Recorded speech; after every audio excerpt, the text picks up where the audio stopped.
Kakinada rural నియోజకవర్గం నుండి Janasena, TDP, BJP ఉమ్మడి అభ్యర్థిగా పోటీ చేయబోతున్న శ్రీ పంతం వెంకటేశ్వరరావు గారు.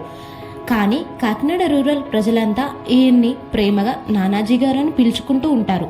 ఈయన తాతల కాలం నుండి రాజకీయ పరంగా వీరి కుటుంబం ప్రజల్లో చెరగని ముద్రగా నిలిచారు.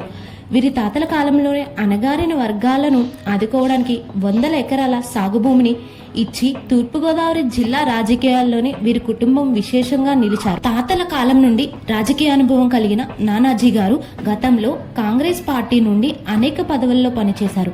2019లో జనసేన పార్టీ నుండి పోటీ చేసి ఇతర పార్టీల్లాగా ప్రజలను ఎలాంటి ప్రలోభాలకి గురి చేయకుండా నిజాయితీగా 40,000కు పైగా ఓట్లను సాధించారు. చాలా తక్కువ శాతం ఓట్ల తేడాతో ఓడిపోయినప్పటికీ 2019 నుంచి నేటి వరకు ప్రజల మనిషిగా అనేక ప్రజా సమస్యలపై తనదైన శైలిలో పోరాటాలు చేస్తూ తన నియోజకవర్గంలో ప్రజలు ఎదుర్కొంటున్న ప్రధాన సమస్యలైన భూ కబ్జాలు, రజకపేట డంపింగ్ యార్డ్ సమస్య, పంచాయతీ నిధుల సమస్య, త్రాగునీటి సమస్య, ఇలా ఎన్నెన్నో సమస్యలపై పోరాడుతూ మత్స్యకార కుటుంబాలకు అండగా ఉంటూ గతంలో తనకున్న ఓట్ బ్యాంకును మరింత ఎక్కువగా పెంచుకునే దిశగా అడుగులు వేస్తూ వచ్చారు.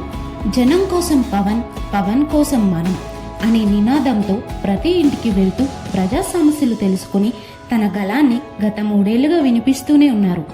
2019లో వైఎస్ఆర్సీపీ పార్టీ నుండి గెలిచిన కురసాల కన్నబాబు నియోజకవర్గంలోని సమస్యలన్నిటినీ గాలికి వదిలేసి చేతులు ఎత్తేయడంతో పంతం నానాజీ గారికి ప్రజల్లో మరింత ప్రజాదరణ పెరిగింది. ఇలా కాకినాడ రూరల్ నియోజకవర్గంలో కురసాల కన్నబాబు గెలిచినప్పటి నుంచి అక్రమాలు, అన్యాయాలు, భూ కబ్జాలు మరింత పెరిగిపోవడంతో వీటన్నిటికీ పరిష్కారం శ్రీ పంతం నానాజీ గారిని గెలిపించుకోవడమే అని ప్రజలు భావిస్తున్నారు.